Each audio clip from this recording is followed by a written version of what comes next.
Our organization is holding a half-day board retreat. As a newer executive director, I'm wondering if it's appropriate for me to attend the board retreat. I'm wondering if the board might want its own time building their relationships with each other. It would be also helpful if you could elaborate on any other staff who should also be present. It's an interesting question because surprisingly, I hear this a lot as well. I get this question a lot, and it definitely is people who are newer in the role. But my short answer is absolutely you should be there as the executive director. You're a partner with the board. I don't even understand. I mean, I guess the only exception to this, I was going to say, I don't understand why you wouldn't be there unless the board just really doesn't understand how both parties work together, and that the board will be missing some key information without you there. And you also need to know what direction the board's headed and help guide that a bit, because boards that are guided by their executive directors oftentimes do a better job. So it isn't, you just get to kind of wipe your hands of that. You have an active role in that. So that would be my bottom line, is that you really should be there. I mean, the only exception I can think of is if there was, assuming this is a positive board retreat, right? And it's about good things. But if for some reason it's a board retreat that's talking about your poor performance, although you're a new ED, I'm hoping they're not doing that yet.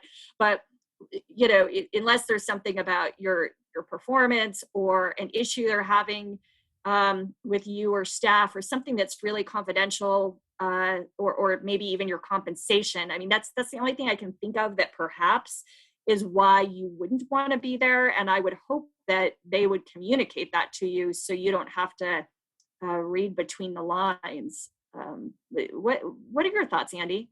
Could you imagine what kind of hilarious goals and activities a board just left to its own devices would concoct for a Oh, nonprofit? it scares me. It makes me break out in hives. It's awful thinking of that. Oh, It would just be, it would have no, it would have no basis in reality. It would be completely random and hilarious. I think you should do that just as an experiment. Let the board do their own retreat, come up with their, like, who's going to take notes? Nobody. You're going to get to the end of it and they're going to say, well, we met. yes. There's going to be no documentation. It's just going to be a blank sheet of paper. You could do whatever you want. I think this is actually an interesting new strategy we should recommend to people. It's just let the board go off and do their own thing and see what happens. But yeah, no, I agree.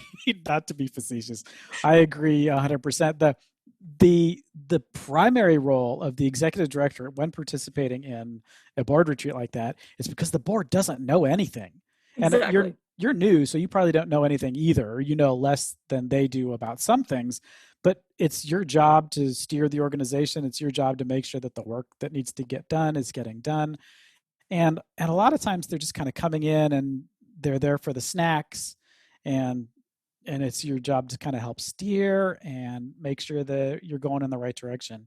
So this is your opportunity to sort of learn about what your board members are interested in, what parts of the planning process they are spending the most time thinking about, that kind of stuff. So yeah, absolutely, you don't want to miss that. That would be a tragic mistake. But as far as, so what is your opinion on what other staff members should be there? I've seen it all different ways. I have too. And this goes back to, I really think it depends what is the agenda for the board retreat. Because if it is just truly board training, how to be an effective board, then maybe that's what the retreat is. Then the other staff doesn't need to be there, other than the ED. But if it's any kind of planning, or maybe it's even it's a deep dive into the organization's finances, and so then someone who holds a financial position, if you have that luxury in your nonprofit, like, needs to be there, or it's the common one, right? Board members who need to fundraise and be willing to open their own checkbooks and make connections. Then if you have a development person or someone who kind of serves in that capacity, or a consultant who does that, they should be there. I think it's so contingent on what is the goal of the retreat. And like you said, Andy, it's like, it's all over the map. And I think that's probably because agendas for this kind of stuff are all different. Yeah, I mean, so my instinct has always been for strategic planning sessions. So if you're really going to do full-on strategic planning, the main staff that run the programs, the development team, like anybody that's responsible for any big picture things should probably be in the room. They don't necessarily get to participate. It's you don't because you don't want them to dominate the conversation, but in a lot of cases, they're the only ones that really know what's going on the ground, and they can provide that detail of what's happening in this particular program. Why aren't we meeting our goals in this particular program? That's not being filtered necessarily through the executive director for what the board members happen to remember from a board meeting 3 months ago. So, and we've had this conversation about just regular board meetings too. Is like how many are staff allowed to be in board meetings and how many staff can be in board meetings. And I think my position there, I don't remember what you said, but I think my position was always, yeah, why make it a secret process? Like get the staff, they can sit and listen. They don't get to vote, and they shouldn't be influencing the situation by any conversation or anything, but they need to be there to see who the people in the room are, to understand what the board's concerns are. That's a really good learning opportunity for staff as well. I think it's, yeah, years ago when I worked at a nonprofit, I mean, we always had a senior staff, it would be at the board meetings. And so I do think that, to me, it just in general, I don't know why you wouldn't have them there. And it feels like a huge missed opportunity if they're not there. I think sometimes I notice executive directors play this, sometimes they get into protective mode, depending on their board dynamics. Like they want to protect or shield. They feel like they're the shield from between the board and the staff. And I mean, certainly there is an order of how, who is boss and how that chain of command works. But to not have some of those key people, especially with planning, I mean, that would make no sense at all. And I think maybe defining those roles at the beginning of a retreat, if it is a planning retreat, would make perfect sense. And, would just be a smart idea for making sure everyone's on the same page. And so staff and board members there are comfortable with the roles of each party. I'm thinking about the other part of this question, right, where the person mentioned about maybe the board wants to time building their relationships with each other. I again would go back to the executive director's relationship with the board is so critical that I would hate to not see that ED present to also build that relationship. And if boards really want to do that, I mean, I guess they can do it in other ways as well. Like, I mean, there could be an hour, like, let's all go and have happy hour after we're done with the retreat, or let's go and before our board meeting have, just sort of a time for us all to break bread together and enjoy each other's company. And I mean, there's ways that the board, you can be intentional about the board having time to build those relationships. But I don't think that needs to be at the exclusion of you in any way. Nonprofit governance. Nonprofit answers. Nonprofit board. Nonprofit management. Nonprofit marketing. Nonprofit resources. The Alliance for Nevada Nonprofits presents Nonprofit Everything, the podcast about everything nonprofit, with your host, Andy Shurick and Stacey Wedding. This episode is truly jam-packed, so we're just going to go ahead and jump right in. The shortest intro we've ever done. Enjoy this episode. Today's podcast is sponsored by Immunize Nevada. Arm yourself by getting your annual flu vaccine. It protects you, your family, and those working on the front lines. Do your part. Get your flu vaccine by Nevada Day. Visit nvflufighter.org for more information and to find free and low-cost clinics.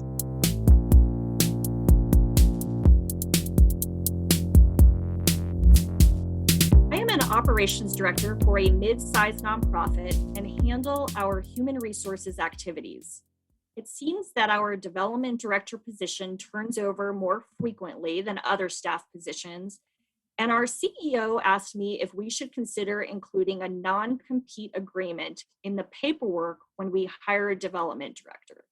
What are your thoughts on this? And is this even acceptable in the nonprofit sector? I guess it would be acceptable. I've seen it. I think they're yucky. I always just get the You sense. have? Yeah, I've seen You've seen it? I've seen non-competes for development staff. But what a non see the here's the problem with the non-compete. When first of all, they may or may not be enforceable. So there are very specific instances. So like in Nevada, for example, Nevada's a right to work state, and there's some other rules that govern the way non-competes work. So telling somebody, because so basically you can't tell somebody you're not allowed to get hired, right? You can't prevent somebody from getting a job. So you could put some restrictions on it, and if you're putting a non-compete together, you're going to be talking to an attorney anyway. This is not something I would recommend that you just download from the internet, because you need to understand exactly what it can and can't do, and an attorney is going to be able to walk you through your state and your particular requirements and what you're going to achieve with a non-compete. I personally think they're icky, only because the non-compete shows up while you're giving somebody a job, right? The non-compete is part of the onboarding process, part of the new hire process. And you've just signaled to your new development director, this job is going to be miserable. You're going to hate it, and you're going to quit. And the way I'm going to prevent you from quitting is to keep you from getting another job. With nothing on the back end, with no benefit to you whatsoever, other than I'm hiring you right now. And that is probably the last thing that I would want a new candidate coming into my organization to be feeling. I don't want you walking into my organization thinking, God, I might have made the wrong decision. Is a non-compete like the equivalent of a prenup? I mean, I'm just sitting here. I have this question in my head, and I'm not being serious here, but that's what I'm sort of feeling like. Is it in many ways signals? It feels like we already don't trust you, or we've had issues in the past, or whatever, and we're so super like trying to protect ourselves and our donors. And I guess, so on a really, really practical level, and this is a question that I don't know, Andy, if you've got an answer to, but it's what's weighing on me with this question that the person wrote in on. Donors are individuals or companies or whomever is giving that have their own rights to give or not give. And I know that relationships can influence that, but at the end of the day, I hope nobody is like putting a gun to a donor's head saying you've got to give. So, and you look at all of the research and studies out there, and at least from like an individual perspective, it talks about most people who donate are giving to multiple organizations as it is. And so the idea of this sort of underlying, we own our donors, and it bothers me. That feels wrong, and it's just not accurate. It's just, guess what? Nobody, and when you hear organizations say, oh, you're going to steal my donors, really? Like, donors have the independent choice. And yeah, maybe that's influenced by a relationship, but at the end of the day, it oftentimes also has to do with the donor's own interest and passions and desires and whether they care about a cause. And hopefully you've hired an ethical enough person, hopefully somebody maybe that abides by AFP's code of ethics, that you don't even have to, this is a non-issue. Yeah. So I think the position what you're describing is that when you bring in a development director, the reason you're hiring that person is because of that person's network of contacts, right? That person has a network of donors that they frequently work with, and they'll be able to get access to those donors. And then you don't want them to leave to go to another organization because they're going to take that set of donors with them. That's what you're saying? Yeah. And yes, I'll leave it at that. Yes. I mean, I have my caveat is just that I think that's the way most organizations, and especially boards, think, or people who haven't been in fundraising, like, oh, I want to hire that person because they've got a huge Rolodex. And I feel like we need to like debunk that and push back on that, because yes, they do have that whole list, but that does not mean like that they ethically should be going after those people, or B, it's free will, and it's more than just the person. It's also the cause and the mission. And if you have one person that goes from an animals organization doing development work to someone who goes to hospice, as an example, like that's completely different. And if the donor really is in love with that person and chooses to follow them, great, but it doesn't mean like they've been stolen. Yeah. Yeah. And it's like, I mean, honestly, if you're hiring a development person because they have a big Rolodex, I mean, all of the donors see them coming. They know who it is. Yes. Right? That maybe that's not what you want, is that, oh, here she comes. We know what she's going to ask, right? Who's she with now? Who knows? But she's going to come and ask us for something. Which is probably not a good relationship for them to have. So I think, I think our answer is unilaterally no, that using some sort of punitive, like you said, Victorian era prenuptial agreement is probably not an effective way to get your development person to stick around a little bit longer. I think there are a lot of better ways that you can do it that don't sour the relationship from the beginning, and as you're saying, just like address the wrong problem. So your job is, okay, so you're the operations director handling human resources. I think you need to have a conversation with your CEO about perhaps coaching. Like, what is it that you can do to make the next development hire really successful? Like, what can you train them on to make them do things better? What can you figure out to help motivate them? How can you help them cultivate their resources so that they're better at their job? Like, how can the CEO help support that position rather than just expecting it to be like you rub the magic lamp and the genie comes out with a bunch of money, and then after 3 wishes, they're gone and you have to find another lamp. Yes. I love that, right? Because it sounds like there's some education to be done. And in all fairness, and I think this oftentimes we see this, especially not knowing if the CEO or the board, not knowing how much they understand development and the way it works. I think this probably would be a non-issue if they actually understood. And if they understood, and I go back to, again, and we should bookmark it and put it in show notes, like the AFP Code of Ethics.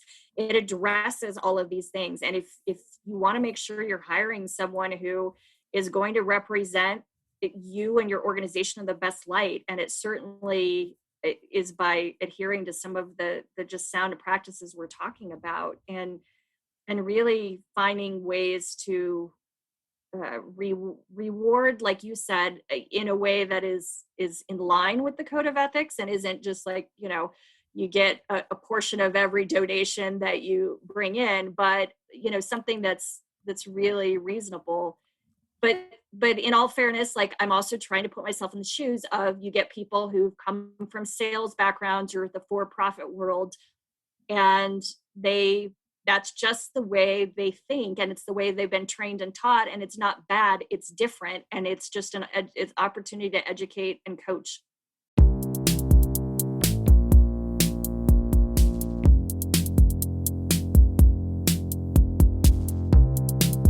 I'm trying to come up with some solutions that are a win-win for my finance committee, as well as our outsourced bookkeeper. The finance committee meets monthly to review the financials. The challenge is that we can never close the previous month in time to get them the closed financials a week before their meeting. My board treasurer is frustrated and is starting to send me disgruntled emails about not being able to get the information to the committee in time. How often should our finance committee meet to review financials, and does the time of month matter? Would it be okay to give them estimated financials and not a fully closed month? So it sort of depends on your finance committee and kind of how much of the work that they're doing. I think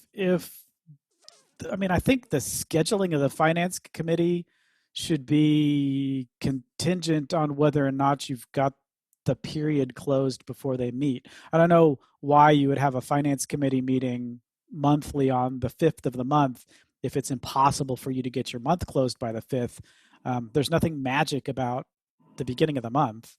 But it sort of depends on how much work they're doing for you too. It sounds like they're expecting you to have everything finished and ready so that they can take a look at it. So just, I mean, the easy solution is just reschedule the finance committee to later in the month when the stuff's going to be finished. How often should they meet to review financials? I mean, it again depends on the finance committee and the kind of work that they're doing. In larger organizations, finance committees may meet quarterly. I think less than quarterly is probably, I don't know that I'd want to do that necessarily, because you want to at least show them quarterly information. But if it's a lot of work to close the month, if there's a lot of transactions that need to be put in, that you're doing a lot of complicated allocations and moving things from program to program, and it takes a lot of stuff, and God forbid you have any government grants that don't actually pay you until the 10th or the 15th the following month, and so you've got to do all of that stuff at the end of the month so that you're billing them for what they're supposed to be billed for. It's not like it's just you bounce the checking account and you're done. So it could take a long time to get it done, in which case, how often do you want to run through that whole process and get it done, quarterly or monthly or whatever? There's nothing magic about quarterly. There's nothing magic about monthly. It's really what your finance committee is comfortable with. As for estimated financials, I don't know that I would want to give anybody estimated financials unless because you're then doing one more step, right? You have to create the estimated financials. You have to make them look pretty, because what comes out of the system is never what you want to show somebody. So there's always some formatting and stuff that needs to happen at the end of the period.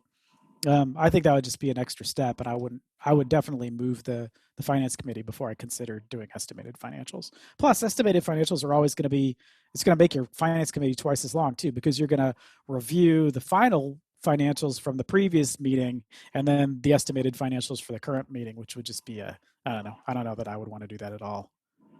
I feel like in my experience working with organizations, most of them do not have a finance committee meeting monthly. And so to your point, Andy, I don't know if it's even just large ones. I mean, I think I see the monthly finance committee meetings happening when there's some financial struggle, challenges, issues that need to be resolved, right? Then that makes sense. But monthly feels like, that feels like a whole lot to me. So maybe this is an opportunity to kind of revamp all of it. And I'm also wondering if the person who wrote this is feeling the pressure of, I think so many organizations, they feel like if they have monthly board meetings, they want the finance committee or whomever to give a report at the board meeting about the financial situation. So it's making me wonder, is it the board meeting dates that are getting in the way of the whole timing of this, right? Like maybe the finance committee feels like they have to meet before each board meeting. And it just sounds like there's some room for conversation. And if that board treasurer is getting disgruntled, great opportunity to problem solve it together, because I don't think the weight of this all falls on your shoulders. I think it's an opportunity for everyone to get buy-in and for you to be just honest about the challenges of why, practically speaking, this doesn't work, and perhaps some a recommendation or two about how to shift this to make it more painless on everybody. Yeah, and it's a good point about when the board meetings are scheduled, because you're right. It probably is that the finance committee needs to see their materials, review them, and then they're making the presentation to the board at the board meeting, which may be a day later or a couple of days later. So it's based on the board meeting schedule, which I could see maybe not wanting to move that necessarily. But again, it still comes down, I think, to the size of the organization. So if it's an organization with an outsourced bookkeeper, that means you may not have a ton of staff, which means that the board may still be in that weird interim period where they're doing some of the work, in which case they need to meet once a month, because if they don't, nothing happens for a quarter, which could be too long. If you're big enough that it's that you can survive for a quarter without having the board direct you, I'd always recommend the quarterly board meetings as well, because there's no reason, if the board, I know how much of your adolescence you're in right now, how much activity the board needs to have, what they need to approve, all of the stuff that's happening at a board meeting. If it's not that much and you think that you'll survive and be okay, maybe it's time to look at quarterly board meetings as well. And then you can go to quarterly finance committee meetings. So that's an option depending on your size, but I recognize for a lot of small organizations, that's totally not going to work. And I'm also wondering, I would hope that the outsourced bookkeeper, if you do kind of troubleshoot this together, that perhaps you bring them to the table for this, because I'm also thinking, practically speaking, they probably have several clients. So they need to be a part of the discussion, because perhaps they don't have the time to turn things around quite as quickly as if you had someone who is full-time on staff doing it. So just another thing to keep in mind.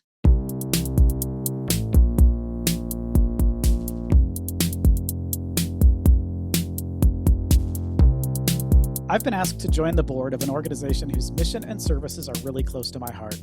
They're all wonderful people, and the recruitment experience has been positive and organized.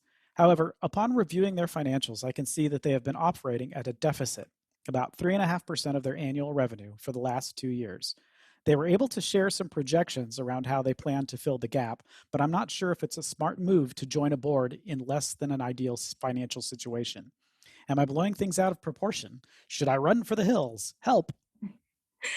Run for the hills, such a great expression. I think we use that one a lot. It's one of my favorites. I felt like I wrote this question because I use that a lot. So anyway, I always like to start before I dive in. I do want to start and acknowledge a couple of things that really got me giddy excited, since I'm a nerd about this stuff, with this question. So I love the fact that the organization recruiting you, it sounds like it's been a really positive, thoughtful, as you say, organized process and experience. So kudos to them, because so many organizations really lack in a proper board recruitment strategy. So kudos to them, and kudos to you for asking these questions, because I think one of the big things I always share is this isn't just a one-way selection process. It's two ways, and you get to see, if they're a good fit. And if there's things like this that you're uncomfortable with,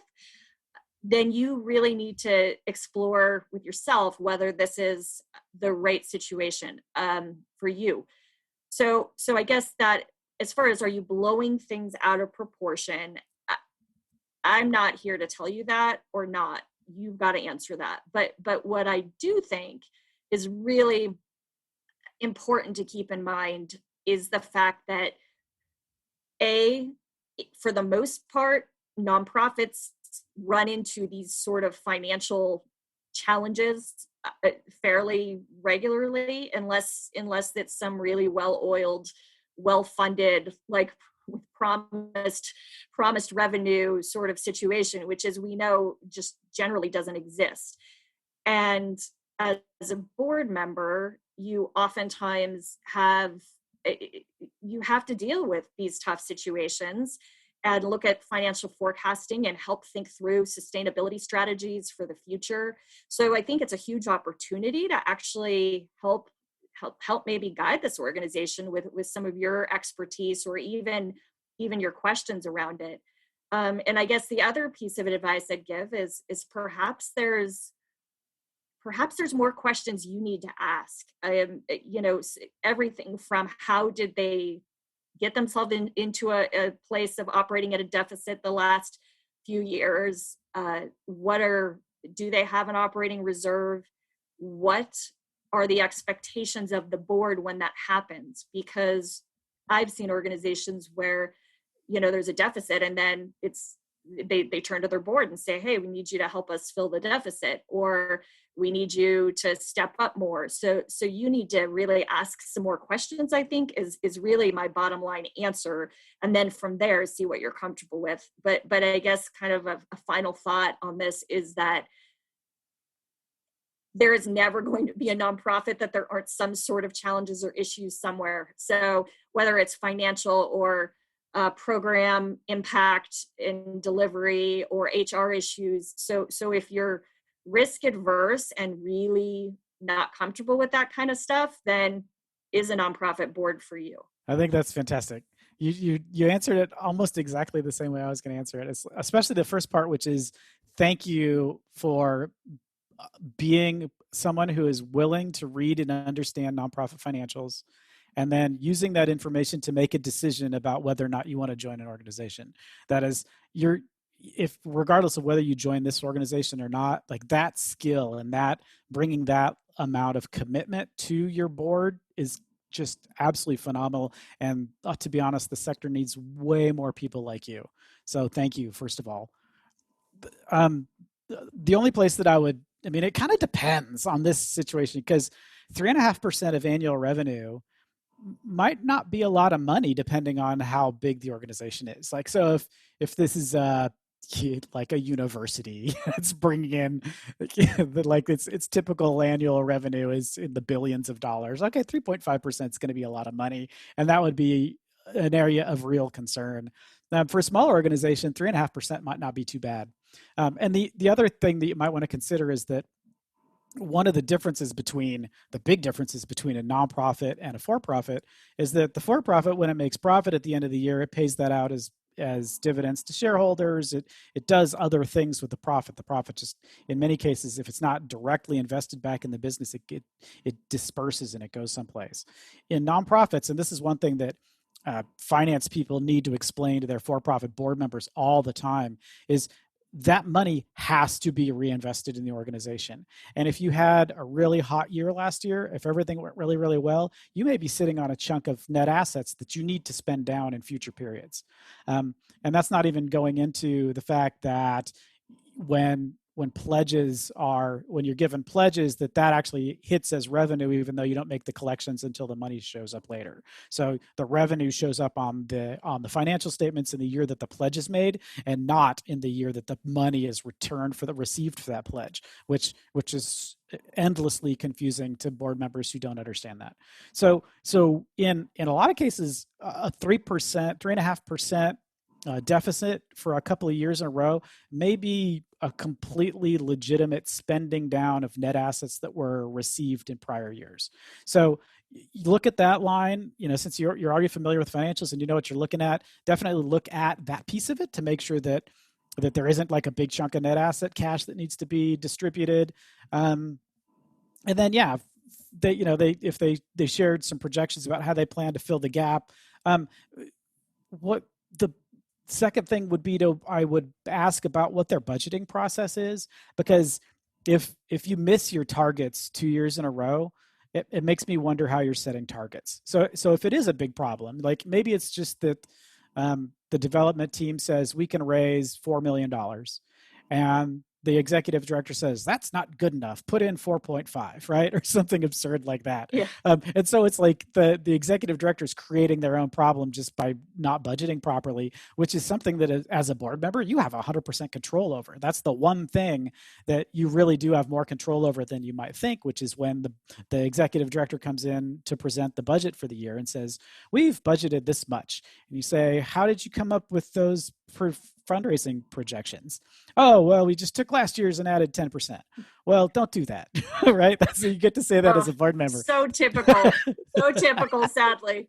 Right. So it might be, and this is where your knowledge and your understanding of the financials and how nonprofits work in general is going to give you so much value when you're talking to this organization, which ultimately helps you because the mission and services are really close to your heart. This is going to help them provide those services in a more effective way over the long run.